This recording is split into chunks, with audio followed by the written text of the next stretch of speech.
We got some more real life drama, and these stories are coming from you guys. If you want to submit a story, the link is down below. The first person wants to be left anonymous. So I started seeing this guy. We got along great for months. We were having oh, all right. Hold on. This was not what I expected. We were having unprotected intimacy, and I was very clear from the get-go that we were both HIV negative, tested, and STI tested. I also told him how imperative that being loyal and monogamous is. Well, he was always a little bit sketchy. He would disappear for a few days at a time, and I would end up having to pick him up from random sketchy neighborhoods. He refused to tell me who he was with, and I was pretty sure he was just meeting guys on Grindr. He moved in with me very quickly. What? Wait. That was so casual. Even after the sketchy behavior, you let him move in with you? After about 8 months of this type of behavior, I decided I would go through his stuff and snoop. He locked all his devices, but I went through his bag. I found HIV medication. A month's worth of a prescription. Now, this was not PrEP. That was actually medication that a person would use only if they were positive. I immediately freaked out, obviously, because we had been having unprotected sex. I confronted him and gave him one last chance to admit being positive to me. Then I showed him the pills I found, and he admitted that he didn't think I would want to be with him, and he was afraid. And he cried a lot. And I just went completely numb. I feel like I'm going completely numb. So I told him he could stay with me because he had no one and nowhere, but we would not be intimate until I was sure that I was negative and could get on PrEP. Secretly, I just wanted him around so that if I found out I was positive, I could cut his hot dog off while he slept. Luckily, I am completely negative. But this bitch, I found out through multiple sources and through eventually going through his phone that he had been going to orgies. I can't say the word, that's why I'm saying it like that, but you catch my drift. And screwing multiple people all the time and selling himself for illegal substances. That's a lot to take in there. Not just like a casual, like, oh, you cheated on me. Okay, I do not do any illegal substances, so I was just blown away. Oh, I was blown away about everything else. I broke up with him, but not just yet. It haunts me to this day never to trust anyone. He lied straight to my face and used his charm day in and day out to manipulate me while being a POS. Before I dumped him, though, I decided to make him pay. I wanted to cut his hot dog off, but I didn't want to go to jail. Naturally. So instead, one day when he fell asleep in my car, I gathered everything he owned and put it all in his suitcase. His phone that I bought him, the laptops I bought him, all his clothes, his stuffed animals, his journals, and literally everything. I put it all in the case, in a box or two, and when I passed this big ditch, I pulled over and dumped everything he owned in the ditch. There was no going back once I did that, but damn did it feel good. Then I drove us deep into a farm cornfield, forced him to get out of my car, told him what a bitch he was and that he ruined everything. Then I drove away. Before you are like, oh my God, he's dead. He's not. Girl, I'm not gonna lie. I thought you were like confessing a crime on my channel. And I was like, I cannot be a witness to this. Please. I don't want to be involved. He's alive. He messaged me like 3 weeks later begging for forgiveness, but also telling me that he almost died of dehydration and has blacked out the 3 days he was in the field. I can surely tell you that leaving a man in a field miles from civilization is a great way to exact revenge and still remain legally in the clear. Let me write that down. Just kidding. He also lost everything he had except the clothes on his back. This brings me great pleasure and I hope it brings you as much joy. Karma is a bitch. I'm actually very sweet, but he stomped on me too many times and didn't realize that I was truly resentful and not just taking it lightly. He thought I'd be sweet and walked over through marriage. He was wrong. He was very wrong. Very wrong. And y'all, we thought that fish crazy ex-fish revenge that that one girl had was crazy. This is crazier. The next story is to be left anonymous. I can see why the last one was left anonymous. No one likes Jehovah's... Oh. Man, I love doing these videos. You get the most random stuff in this video. No one likes Jehovah's Witnesses knocking on their door, and I'm no different. What a way to start the story. I even have a sticker on my mailbox saying, quote, Jehovah's Witnesses, no thanks. That's hilarious. It works most times, but there's always going to be that one idiot thinking they're more important than other people's boundaries. During COVID, they of course couldn't go knocking on people's doors. Instead, we got a letter in our mailbox one day. It wasn't even addressed to us by name, but just addressed to the people living in X address. This woman just sent out letters to everyone in town that way, apparently. She caught me on a very petty day. I had recently heard that when you sign up for Scientology's email, you can never get removed from their mailing list again. I decided to test that theory. Since this lady had decided to send her mail address in the letter, I decided to make use of it. I figured since she thought it was okay to annoy people with her chosen fairy tale, she wouldn't mind others doing the same to her too. It goes both ways, right? I Googled for Danish Scientology and signed her up. I then Googled what other cults we have in Denmark and started looking at their websites. A lot of them didn't have mails or required you to click on a link in the first mail to verify you want information, but there were two working the same way as Scientology. So I signed her up to get information from them too. I then discovered we have a mail newsletter for blood donors that gets sent out twice a year. I bet that last one was her favorite one to receive. I don't care if people are religious, but keep it within your own walls instead of forcing it down other people's throats. Apparently, we are facing a lot of petty revenge in this video today. I personally don't want to listen to anyone knocking on my front door. Solicitors, come on now. No matter what the soliciting is, it can be annoying, but I'm not about to do that. Nope. Man, what I would do to know her reaction to all of that. Before we get to the next one, let's hop on hydration station because I personally need it. I have green tea in my cup. Ugh. And something mysterious on my cup, which is concerning. But anyways, cheers. The next person wants to be called No Name Jane. Is your name Jane? I, female, mid-40s. He is 7 years younger. We'll call him John. We started off as friends and we were welcomed into his family and became friends with his family and siblings. I had a crush on John, but did not pay attention to the actions that were saying that he didn't want a serious relationship. At some point, we started dating and later he moved into my house. John had equal custody, so his child lived at our place 50-50. The child was a joy to have around. No complaints with the child. It was John that was the child. As relationships go, we hit a wave of space between us. We were not connecting with each other. He started to get these emergency calls for work with issues that set off the alarm. The calls started to increase and intuitively... What? And intuitively... Hello? Intuitively. And intuitively... Help me, Matt, how do I say this word? Wait, my brain is not happening. Wait, what? In what? Intuitively. Okay, let me try that again, Darina. The call started to increase and intuitively,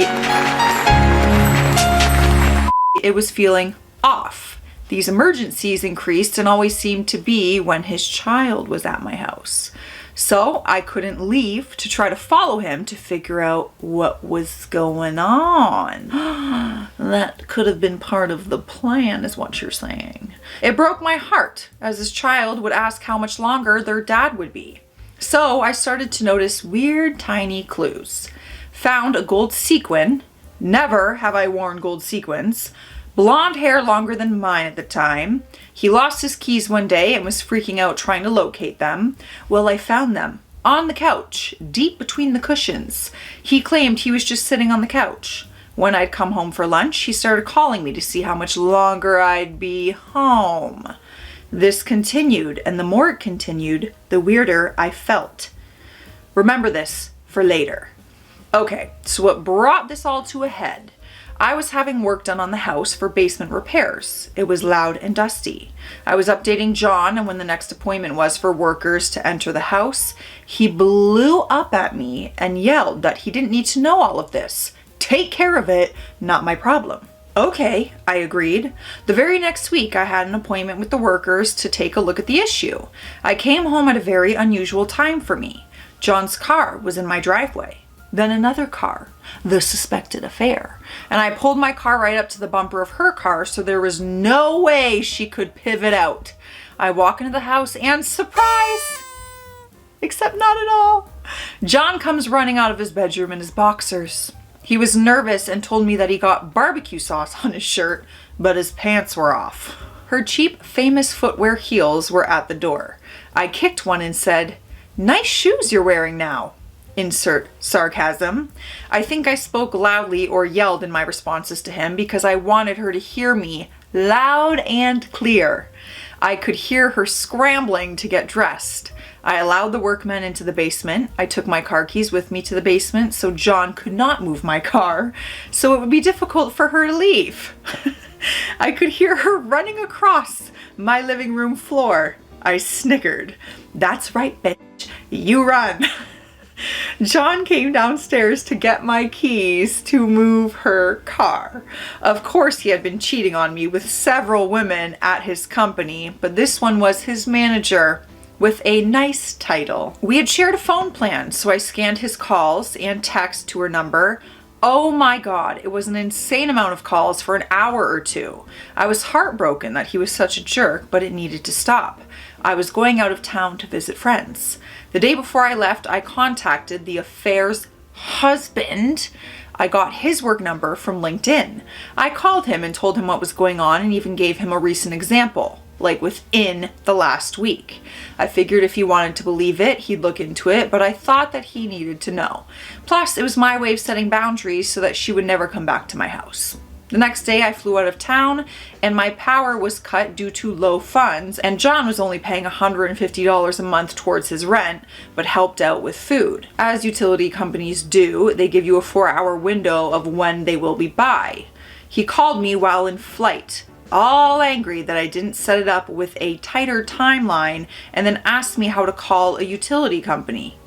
Google. When I returned from my work trip, I walked into work and was notified that I was being laid off. John comes home and starts on my phone about calling the affair's husband and threatens to report me to his work since I looked at their phone records. Cool, I'll just notify HR at his work about the affair. That shut him up. He finally moved out. Although he was a jerk and didn't give me much an opportunity to say goodbye to his child, I later found out that he was basically watching me via our Wi-Fi. When my phone would ping on our home Wi-Fi, he would see this and monitoring it so he could be home while I was away for his affair appointments. What a sneaky man. Thankfully, we slept in separate bedrooms. He snored loudly. This is why he was calling me right when I walked into the house. There were a lot of shady happenings when I was away traveling. It was a big lesson. All the signs were there, but I ignored them. I've learned my lesson and heed lessons promptly now. I've worked on myself and self-esteem is much better now. I'd rather live alone and be peaceful than live with a toxic partner and be disrespected in my own home. Love your channel. Love your attitude and your sarcasm and sass. I can feel it. I feel like I was reading it how you might say it, but that's just me, biased opinion. All right, our next story comes from Yvonne. Hope I'm saying that right. I used to have this best friend since grade 7. I'm almost 34 now, and we were so close we'd have sleepovers and tell each other everything. Fast forward to when I was like 20 and living with my fiance at the time. She went through some things and we let her live with us until she got back on her feet. The way I was repaid was she slept with my now ex-fiance multiple times and tried to hide it from me. Hashtag bestie. I got suspicious and he told me despite her wanting to keep it a secret. I ended up leaving that person and moving in with my parents. I tried to forgive my ex-friend. Ew. But whenever she apologized, she also made an excuse. One time she even blamed me for being controlling.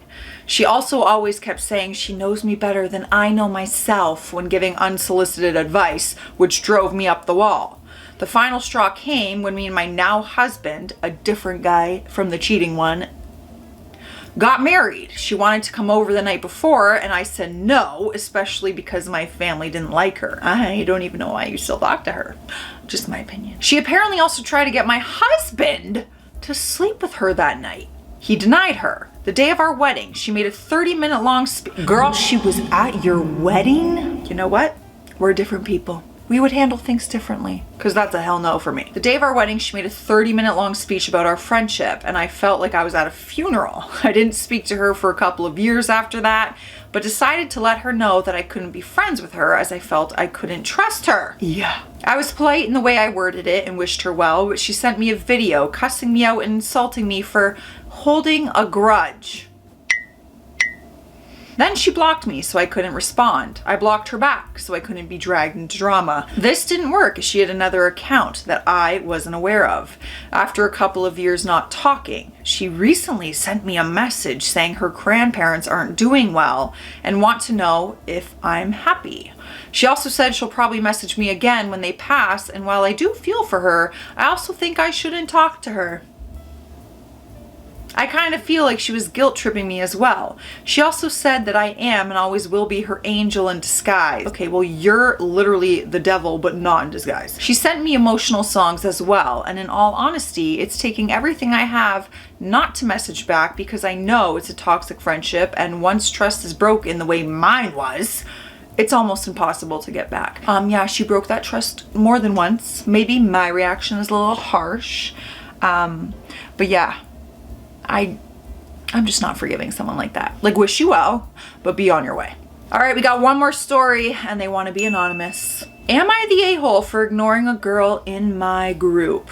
So I, 16 female, am in a group of around 7 to 10 people, and I've had this issue with this other girl, 17 female, in my group since 2020, when she joined the group, and I'm at an all-girls school. Oh God, don't ever put me in one of those. Girls are too catty for me. She's the eldest in our group, though she really doesn't act like that at all, and basically never keeps to her word. So I'm going to call this girl Abby. Let me get this straight. For years and years, I've tried my hardest to be nice to her and include her in things to which she just grumbles. Now let me get this straight. She's not at all a quiet girl. She's very outgoing and often makes uncomfortable jokes when around the whole group. In year 8, 2021, I was doing quite a bit of rowing during my lockdown as it was the only way I could keep active and really enjoyed it and loved to talk about it, but she didn't. She hated that I could already row before her and always made snide comments about me. I also came out to my group as bi this year, but hadn't told Abby for obvious reasons, and when she was told, she got annoyed that none of us celebrated her coming out like they were me. She never even told us, to be clear. Now, I get that I might sound like the bad guy here, but believe me, it just gets worse. Year 9, 2022, different campus, but the same old Abby. I even asked to not be put in a cabin with her, but ended up with her and my whole friendship group. To wake me up in the morning, she would either slap me with a piece of her clothing or just slap me because I was in a deep sleep back then. I only asked one of my other friends to shake me awake, but unfortunately, this Abby girl was my bunkmate. Year 10, 2023, I got into my first production ever. And I was even more excited to hear that my crush of 10 years was also in it. How exciting. Can you see where this is going? To be honest, not really. If I'm being so honest. So in a group activity, I saw her flirting with him. Heart shattered.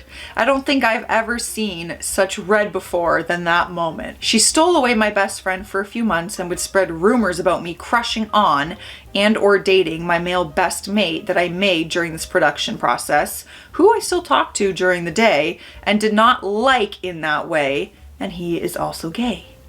Year 11, 2024. So this year, I decided that I would just ignore Abby. It was for the best and my own safety.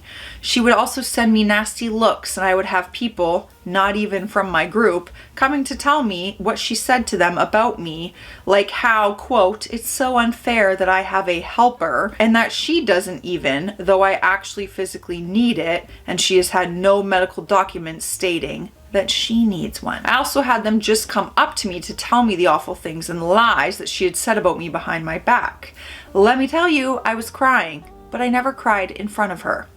I got into this musical as well this year, and my best friend, who I thankfully got back, is doing hair and makeup, and today came and checked on me because of what Abby had done earlier on. Abby had gone to one of our teachers about our issue and questioned why I was being so rude to her.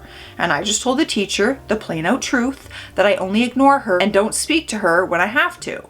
I don't feel at all comfortable around her and can tolerate her around the group, but not one-on-one, even with 1 or 2 people there. I can't sit or stand next to her, otherwise I tense up, and I've told another best friend of mine who has been on my side for the whole thing and has called her childish, to which I agree, because I thought that Abby and I had a non-talked about agreement just to keep this between ourselves. All of these moments make me break down in the car rides home from school. My parents and family and basically all my friends agree with me on this, as they also say that she's tried to gaslight me on so many occasions as well that I lost track of counting. She had also left the school around late August/early September, and I haven't seen or heard of her since. I am free. I am also now 17, going into the final year of schooling. I've blocked her on everything, but I can tell which accounts are hers that try to friend me because she's not too creative with names. But good news, I'm almost fully set for life for 2026, which will be my first year of uni, where I want to become a primary school teacher. I have my formal dress ready and everything, so wish me luck for this year. So please, I just want to know, am I the a-hole? P.S. This isn't everything bad that she's done to me, because trust me, that would take me a whole week to explain. Love you. Honestly, this just reminds me of quite literally 17-year-old drama between friends, between just classmates. All of this is very young teen drama, and anyone like that, no matter what age you are, you gotta snip them from the life. And have a great formal. This is so exciting. You're in such an exciting time of your life. To be young again. All right, y'all, if you want to submit a story, the link is down below. Stay classy out there, stay sassy, and I'll see you tomorrow.